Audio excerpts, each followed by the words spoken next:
Қайырлы күн достар, каналыма қош келдіңіздер. Каналыма тіркеліп, лайк басып, комментарий қалдыруды ұмытпаңыздар. Бүгін сіздермен осындай баклажанның икра немесе баклажанның салат, тіпті таңғы асқа, нанға жақып жесеңіздер де өте дәмді болып шығатын салат жасайтын боламыз. Олай болса бізге керегі баклажандар, өзіміздің огородтың баклажандары, бұрыш, болгар бұрышы, қызанақтар және дәміне қарай чеснок, тұз, кинза дегендер керек болады.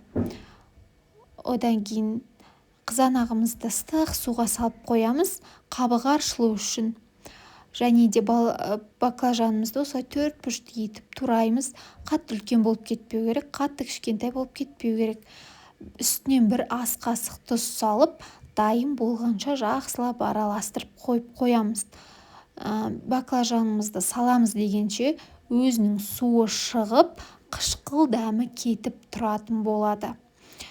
Мінекей, одан кейін қызанағымыздың сыртын ашып аламыз да, осылай 4 бұрышты етіп, оны да турап дайындап аламыз. Пиязымызды да дәл солай кішкентай етіп, 4 бұрышты етіп турап аламыз.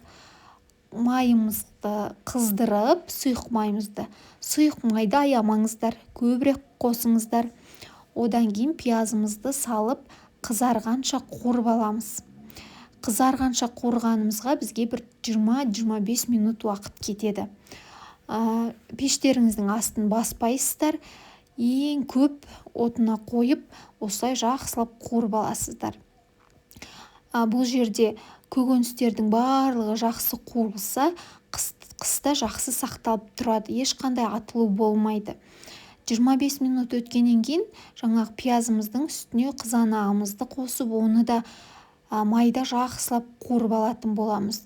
Ең алдымен осындай процесс болады, одан кейін бұрқылдап қайнап, өзінің суы шығып, суы бұрқылдап қайнап қуырылатын болады кәдімгідей. Бұны да 20-25 минут қайнатып аламыз қызанақты. Одан кейін барып болгар бұрышын қосатын боламыз. Мінекей, болгар бұрышында 25 минут қайнатасыздар. Қайнатпаймыз, қуырып аламыз жақсылап. Сол кезде өзінің суы шығып қайнайтын болады. Міне видеода көріп тұрғандарыңыздай осындай процесс жүретін болады. Ең бастысы сұйық майларыңызды көп құйыңыздар, аямаңыздар.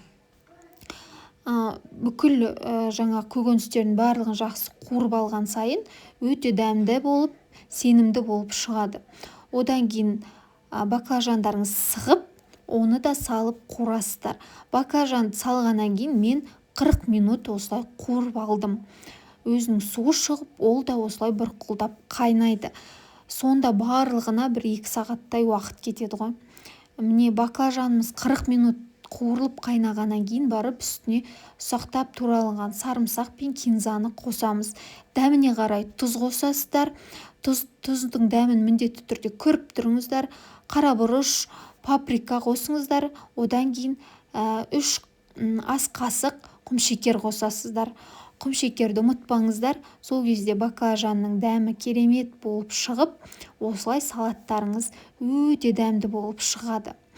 Мен банкілерімді духовкада стерилизация жасадым, қақпақтарын суда қайнатып алдым.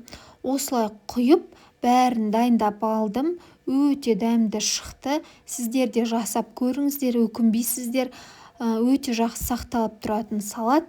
Мені қолдап кетуді ұмытпаңыздар. Ал сіздерге ас болсын, назарларыңыз